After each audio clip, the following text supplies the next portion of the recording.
서울의 신림동에 가면 많은 교회들이 있는데 그 가운데 아주 소문난 교회가 하나 있는데 이름이 아름다운 교회입니다. 그렇게 크지 않은 교회인데요. 이 교회가 어떻게 그렇게 말 그대로 아름다운 교회로 소문난 교회가 되어졌느냐? 그 신림동에 지금도 있는지 모르겠습니다만은 고시촌이 형성되어져 있었던 겁니다. 여러분 2017년도에 우리가 사법고시 제도가 폐지되어지고 법학 전문대학원 졸업해야지 변호사가 되고 또 검사 판사 되어지는 그런 과정들이 있지 않습니까? 그런데 이제 예전에는 사법고시라는 것을 합격을 해야지만 판사, 검사, 변호사가 될 수 있는 자격이 주어졌었는데 그때 이 신림동 고시촌에 많은 고시생들이 있었는데 이 아름다운 교회에 출석하면서 그 아름다운 교회에 출석한 사람들 중에 합격자들이 굉장히 많았다는 거예요. 여러분 사법고시 옛날에 얼마나 힘들고 어려웠습니까? 물론 뭐 지금도 쉽지 않은 그 과목이긴 합니다만은, 그런데 한 명만 동네에서 사법고시 합격했다, 패스했다 그러면 뭐 동네에서 플랜카드 붙죠. 학교 어디 출신이냐에 따라서 그냥 중학교, 고등학교부터 막 플랜카드 붙지요. 여러분 동네에서 한 명 사법고시 합격하는 것도 어려웠을 그때에 이 교회에는요 한 해에 무려 40명 이상이 합격을 했다는 거예요. 그 교회에 출석하는 청년들 중에, 성도들 중에. 그리고 3년 정도는 70명 정도가 이렇게 합격을 했고요. 그래서 주변에서 소문이 나기를 사법고시를 패스하려면 저 교회를 나가야 된다 그런 소문이 있었고요. 또 그래도 안 믿는 사람들이 있잖아요. 그래서 아유 저 교회는 머리 좋은 사람들이 가나 보다, 머리가 좋았으니까 저렇게 합격을 했지 무슨 교회 나간다고 합격을 했겠나. 그래서 우연의 일치로 취급하는 사람들도 있었다는 겁니다. 그런데 2017년 사법고시가 폐지되기 전까지 약 10여 년 동안 그 교회에서 배출한 사법고시 합격자가 무려 500여 명이 넘었다는 거예요. 별로 놀라지 않으시는데 그러면 어떻게, 그것도 무슨 큰 대형 교회도 아니고 예배당 본당이 지하에 있었고, 물론 예배당 건물은 있었습니다만은 그렇게 크지 않은 교회였는데 어떻게 그 교회에서 그런 많은 사법고시 합격자를 배출할 수 있었느냐는 거죠. 2014년도에 그 교회에서 책을 하나 펴냈어요. 책 제목이 뭐냐? 나도 힘들고 아프고 고통스러웠다. 40명의 그 교회 성도들이 간증집을 만들어낸 거예요. 간증한 것을 책으로 출판한 거죠. 그러니까 거기에 간증한 사람들이 다 인생에 힘들고 아프고 고통스러운 순간들이 있었다는 거죠. 그런데 그런 것들이 다 바뀌어지고 변화되어져서 하나님의 은혜와 축복을 경험하게 되어진 그런 내용들을 간증해 놓은 겁니다. 거기에는 말씀드린 것처럼 많은 다수의 시험 또 사법고시 패스한 사람들도, 그 가족들도 거기에 다 많이 포함되어져 있죠. 그 책을 읽어보면 그 40여 명의 사람들이 동일하게 그 간증을 관통하는 아주 중요한 내용이 있어요.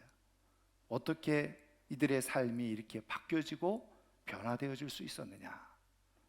가장 중요한 그 모든 사람들이 공통적으로 인정하고 고백하는 내용은 하나인데, 바로 하나님의 말씀을 진리로 믿었다는 거예요.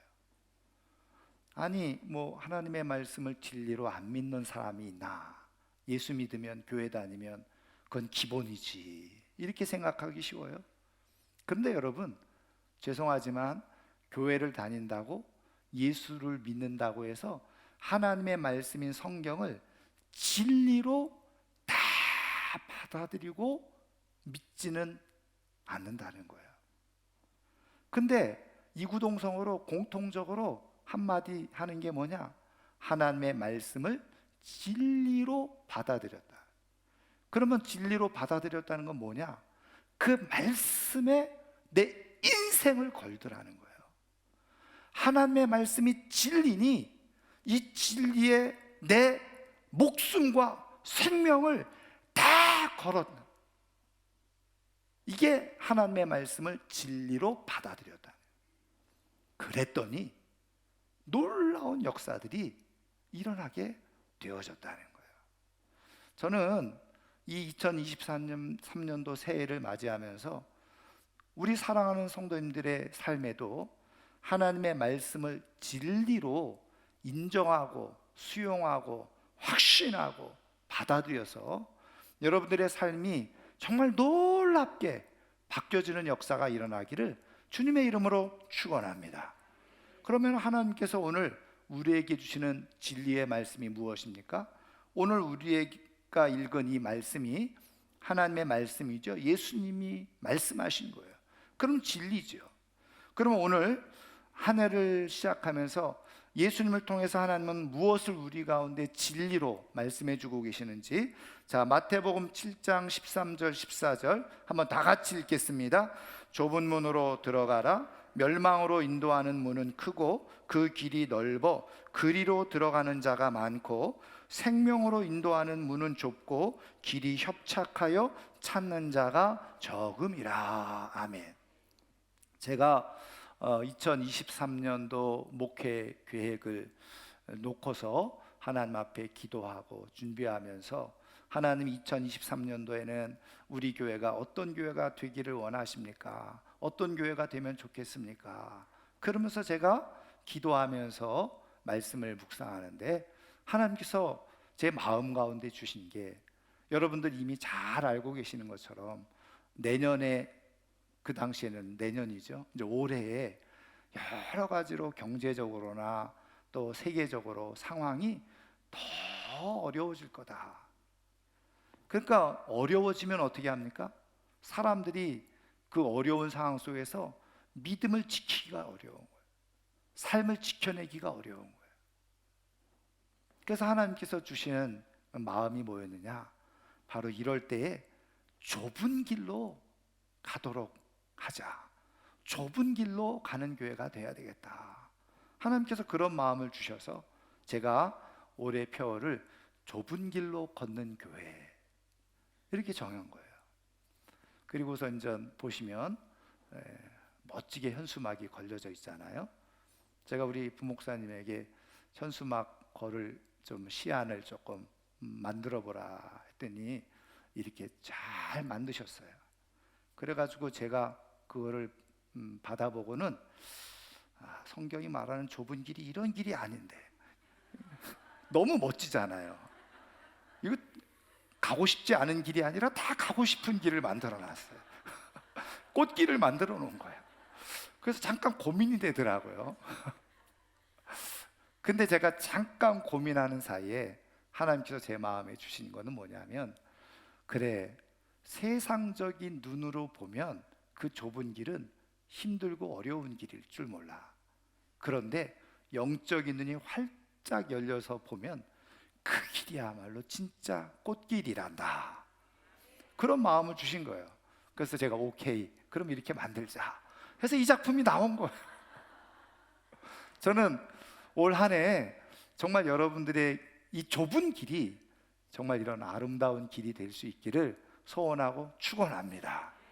근데 여러분, 우리가 이것을 진리의 말씀으로 받아들이면 우리 좁은 길로 가야 되잖아요. 그런데 사람들이 또 우리 주님이 말씀하신 것처럼 사람들이 좁은 길을 잘 안 가려고 해요. 오늘 말씀한 것처럼 찾는 자가 적다는 거예요. 그리고 반대로 넓은 길은 찾는 자가 많다는 거죠. 그럼 왜 좁은 길로 가려고 하는 사람이 없을까요? 여러분, 우리가 말씀을 읽으면서 그래도 어느 정도 지성이 있고 또 지식이 있으면 감이 오잖아요. 이 좁은 길은 무슨 길을 의미하는 걸까요?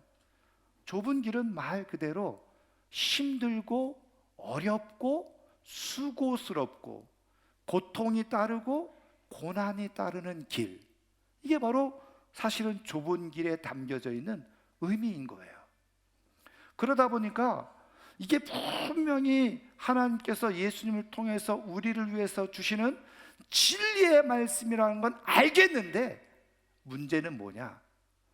이 길을 가려고 생각해 보니까 수고스러운 거예요. 어려운 거예요. 힘든 거예요. 그리고 고생도 해야 될 것 같은 거예요.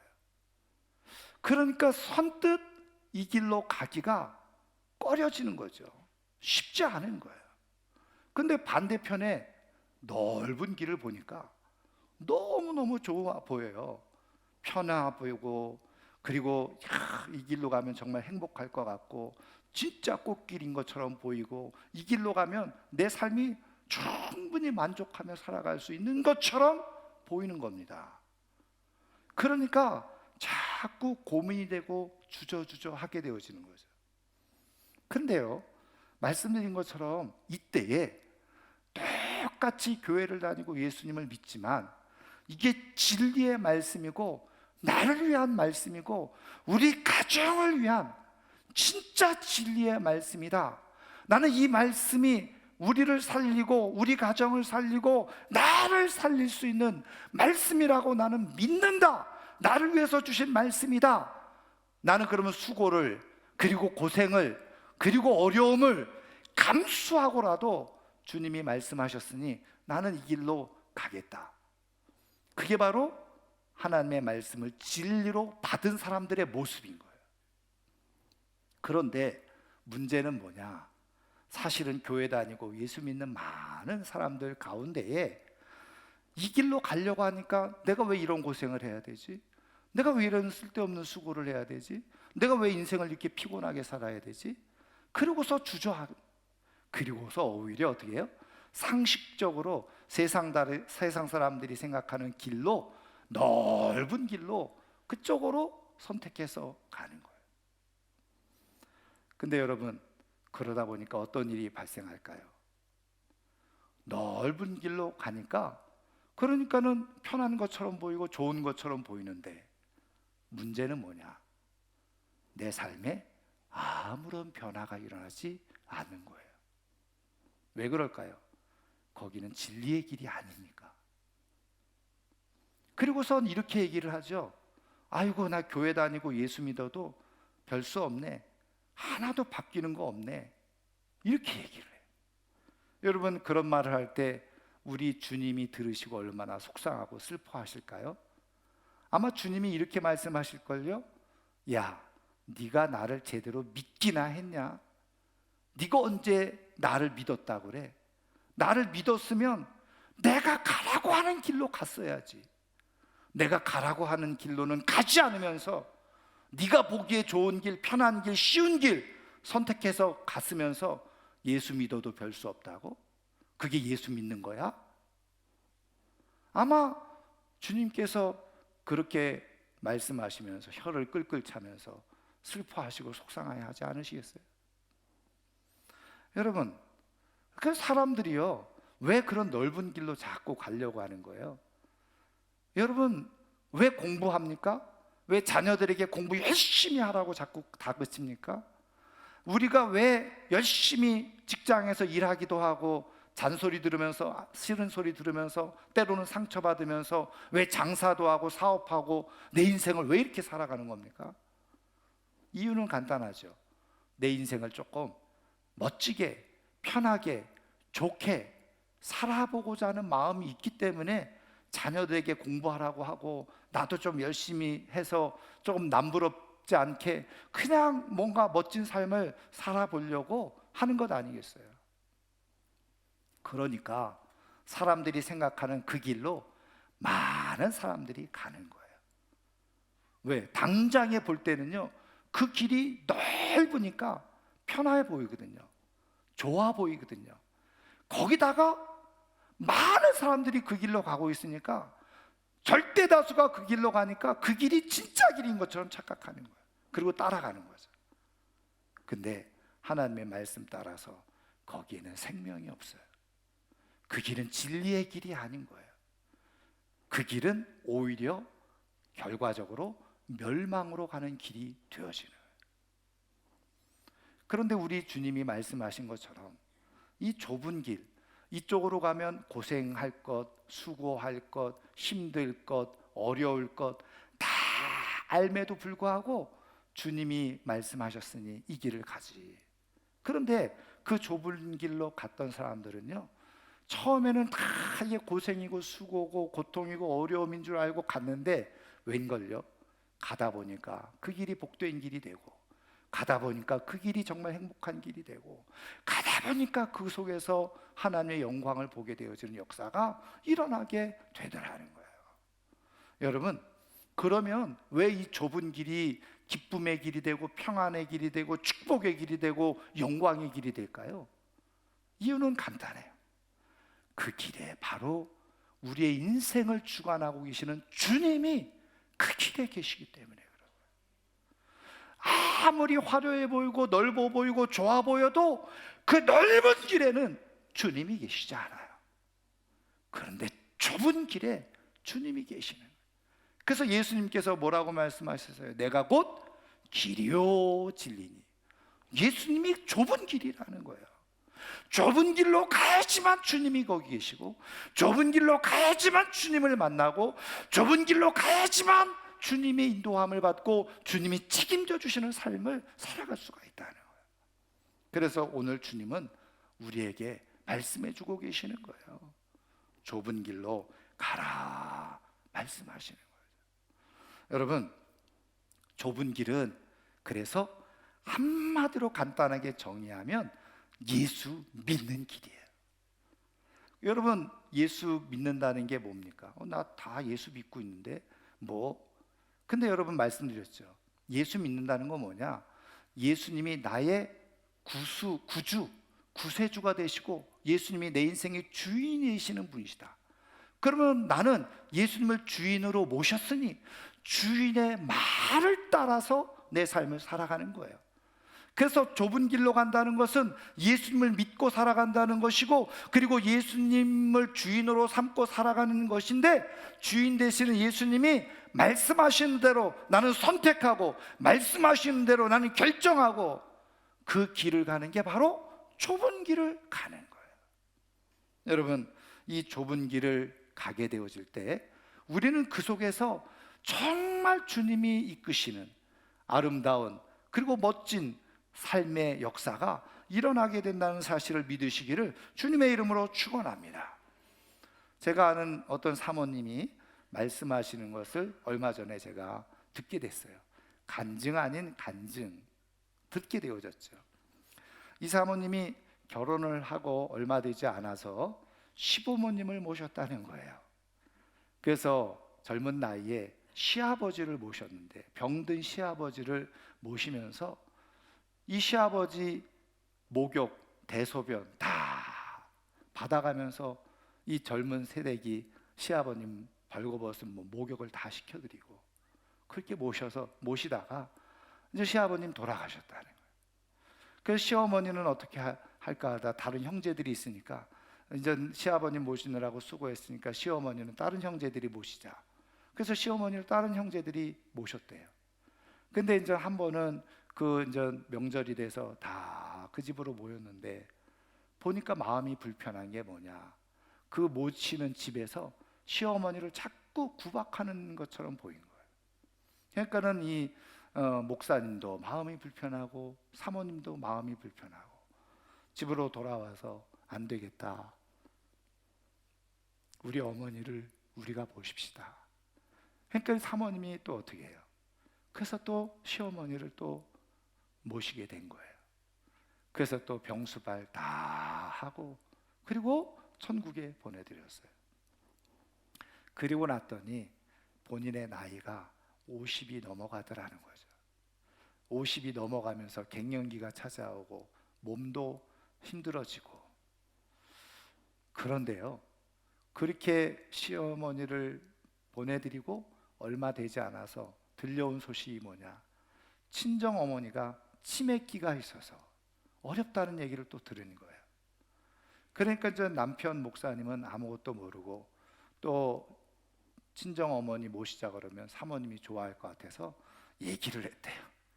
그랬더니 이 사모님이 그때는 너무 힘들어서 나도 좀 쉬고 싶다고, 그만 모시고 싶다고, 우리 언니들도 있고 형제들도 있는데 왜 내가 꼭 모셔야 되냐고, 그래서 안 모셨다는 거예요.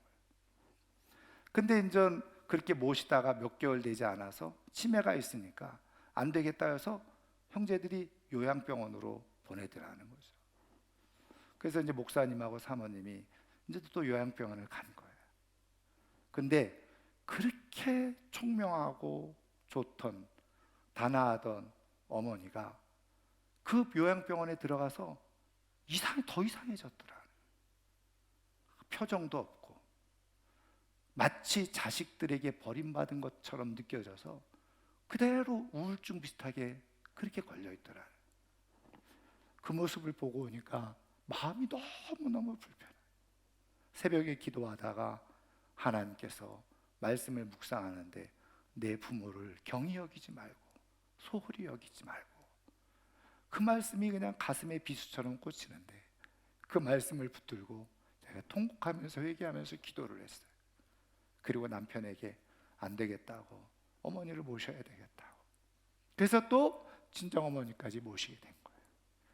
치매에 걸린 친정어머니 모시면서 많이 고생하고 수고하고 그러면서 또 천국에 보내드렸어요. 그랬더니 이제 벌써 나이가 60이 다 넘어가는 때가 된 거예요. 20년의 세월을 새 어른을 모시면서 휴가 한번 제대로 가지 못하고 어디 한번 가보지 못하고 그렇게 모셨다는 거예요. 그런데다가 또 남편 목사님이 그런 거를 좀 잘 이해해주고 알아주고, 여보 정말 고마워, 수고 많아, 이렇게라도 얘기를 해주면 좋은데 또 남편 목사님은 그렇게 하지 않고 또 목사님 목회에 전혀 지장받지 않도록 하려고 그렇게 애를 썼다는 거예요. 그래서 휴가도 2주를 주는데 같이 가본 적이 별로 없대요. 남편 목사님만 휴가 보내고, 왜? 어르신들을 모시고 있어야 되니까 휴가도 제대로 못 가. 그렇게 20년의 세월을 자기도 모르게 지내온 거예요. 여러분, 이 말을 오해하지 마세요. 부모님을 모시라는 얘기인가?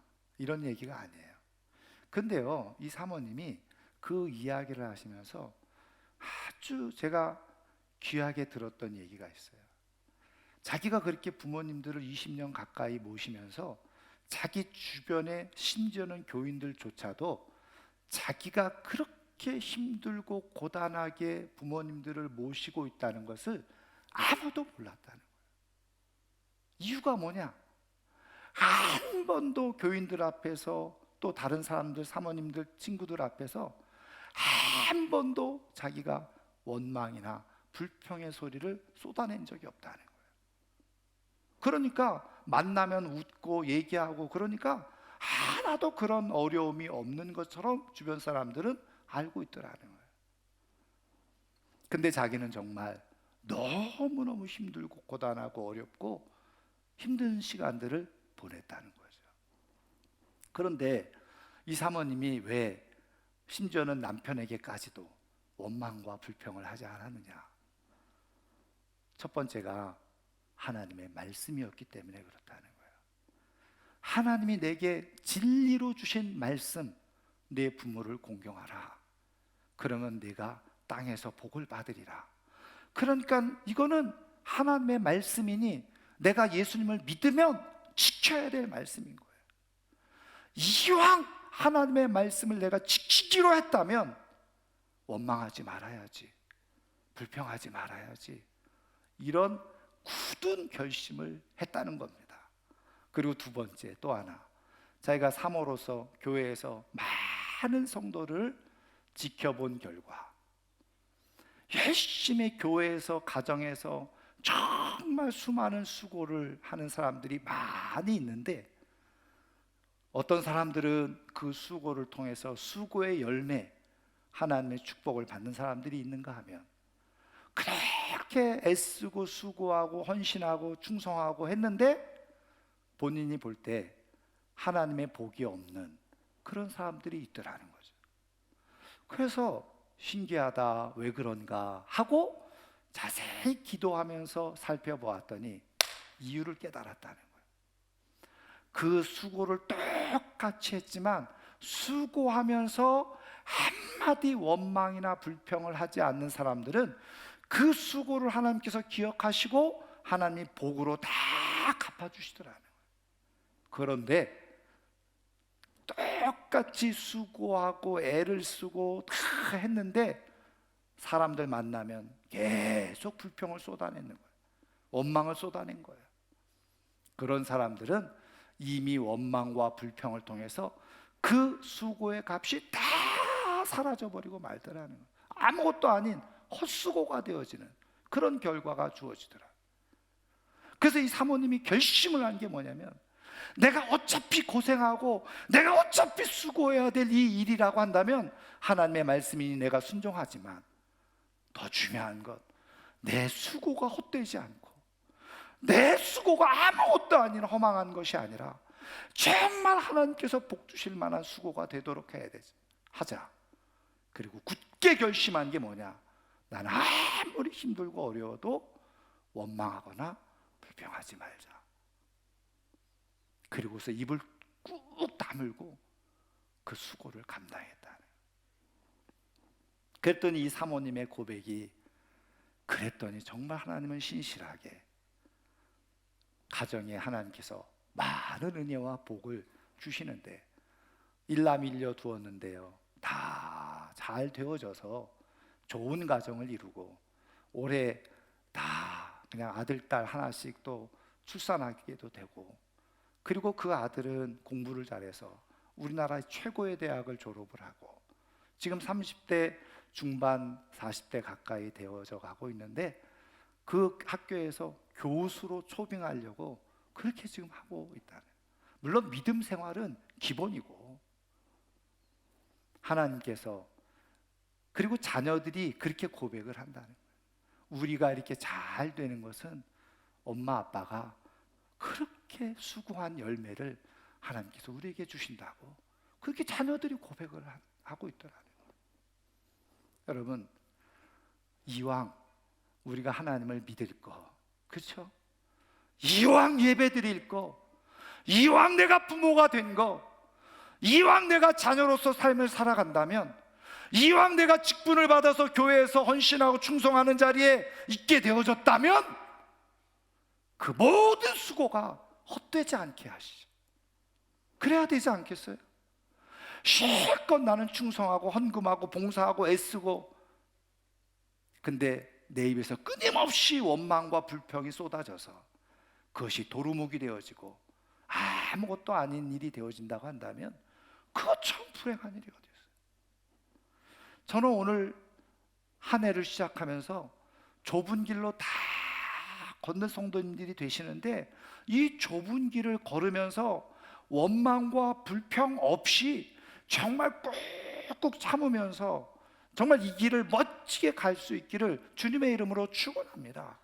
그리고 그 길 끝에서 정말 하나님께서 주시는 그 아름답고 영광스러운 그 삶의 모습을 다 경험할 수 있기를 주님의 이름으로 축원합니다. 여러분, 세상은 뭐라고 얘기합니까? 그렇게 어떻게 살아 인생을, 화가 나면 화도 내고 기분 나쁘면 기분 나쁜 표정도 짓고 쏟아내야지 속병이 안 걸리지, 그렇게 살다가는 화병에 걸려, 우울증에 걸린다고. 그러니까 원망할 거 있으면 원망도 하고 불평할 거 있으면 불평도 하고 그래야지 정신건강에 좋아, 이렇게 얘기를 해요. 틀린 말은 아닙니다. 그래서 여러분, 우리 주님이 왜 그 좁은 길에 우리 주님이 계신지 아세요? 그런 우리의 정서적 또 영적 치유를 위해서 주님이 거기 계신. 그래서 주님이 말씀하시는 거예요. 수고하고 무거운 짐 지는 자들아 다 내게로 오라. 내가 너희를 쉬게 하리라. 그 얘기는 뭐냐면 우리가 좁은 길로 가는 상황 속에서 고단하고 힘들고 외롭고 어렵고 그런 모든 상황들을 만날 때 그 길에 계시는, 그리고 그 길에서 동행하고 계시는 예수님에게 그 모든 얘기를 하라는 얘기예요. 그러면 내가 좁은 길을 걸으면서 내가 힘들고 고단하고 외롭고 답답했던 것 주님에게 다 얘기를 하게 될 때 우리 주님이 어떻게 하시는 거예요? 그래, 알지. 네가 왜 수고하는 거 내가 모르겠니? 네가 아프면 나도 아파. 그래, 너 고생이 많지. 그리고 우리의 얘기를 다 들어주시는 거예요. 그리고 우리를 안아주시기도 하고 어깨를 토닥거리면서 그래도 이 길을 가야지. 그래, 내가 도와줄게. 나와 함께 이 길을 가자. 주님이 그렇게 우리의 길을 계속 가도록 주님이 옆에서 도와주시는 거예요. 그래서 우리는 꾸역꾸역 힘들고 어렵고 고단하고 외롭고 아무도 알아주는 것 같지 않지만 주님과 함께 그 좁은 길을 가는 거예요. 근데 주님께서 알아주시고 주님께서 안아주시고 그래, 주님께서 함께 아파해 주시는 것을 들으면서 그래, 내가 주님과 함께 하니까 참 평안하네, 감사하네, 주님이 알아주신다고 하니. 그리고서 그 길을 가요. 그랬더니 어느 순간부터 그 길이 고단하고 피곤하고 힘든 길이 아니라 그림처럼 어느 때 보니까 꽃길인 거예요. 어느 때 보니까 그 길에 기쁨이 있고 어느 때 보니까 그 길에 정말 주님의 빛과 영광이 보여지는 역사가 일어나게 되더라는 거예요.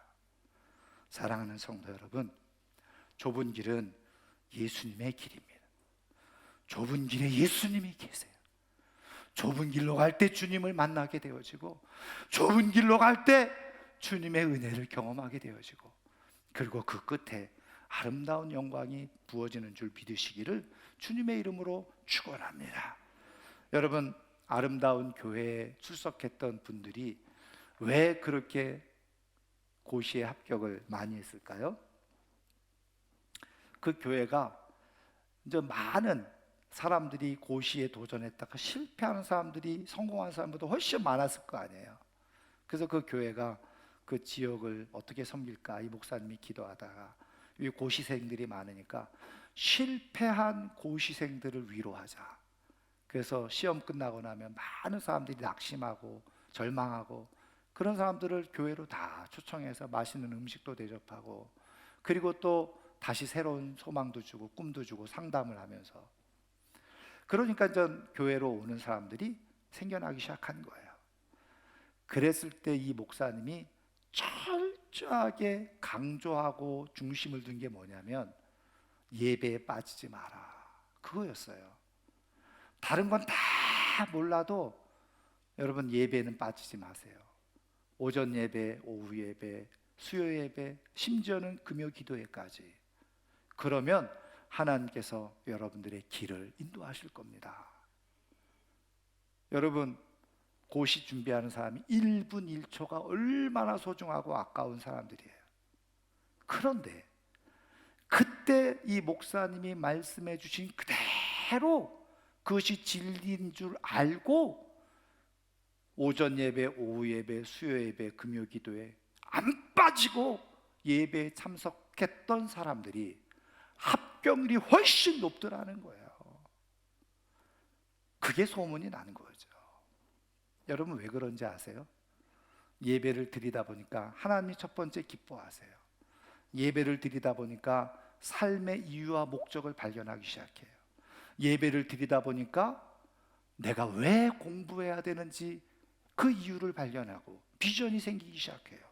예배를 드리다 보니까 앞서 말씀드린 것처럼 그 좁은 길로 가는데 내가 힘들고 어려우고 공부가 안 되고 답답할 때 내가 그 좁은 길에서 보니까 주님이 거기서 나를 위로하시고 격려하시고 응원해 주시고 또 지혜도 주시고 예배 속에서 모든 일들이 일어나는 역사가 일어나게 되어졌던 거예요. 고시생들에게 예배는 그들에게 좁은 길이었던 거죠. 근데 그 좁은 길로 갔던 사람들이 많은 영광을 얻는 역사가 일어나게 되어졌던 거예요. 사랑하는 성도 여러분, 올 한 해 좁은 길로 가기를 결단하시기를 주님의 이름으로 축원합니다. 좁은 길은 겉으로 볼 때는 고생길이고 고단한 길이고 수고스러운 일이고 상처받는 길처럼 보일지 모르지만 그 길에 주님이 계시고 주님이 나를 손잡아 주시고 또 어깨 동무해 주시고 그 길을 함께 가시는데 그 길 끝에 결국은 영광이 나타나고 하나님의 축복이 나타나서 내 삶이 변화되어지는 역사가 일어나게 될 줄 믿습니다. 좁은 길에 도전하십시오. 이제 말씀을 마치려고 하는데요, 제가 한번 소개해드린 영상을 이 시간에 마지막으로 보고 말씀을 정리하도록 하겠습니다.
이 영상이 무슨 내용인지 아시겠습니까?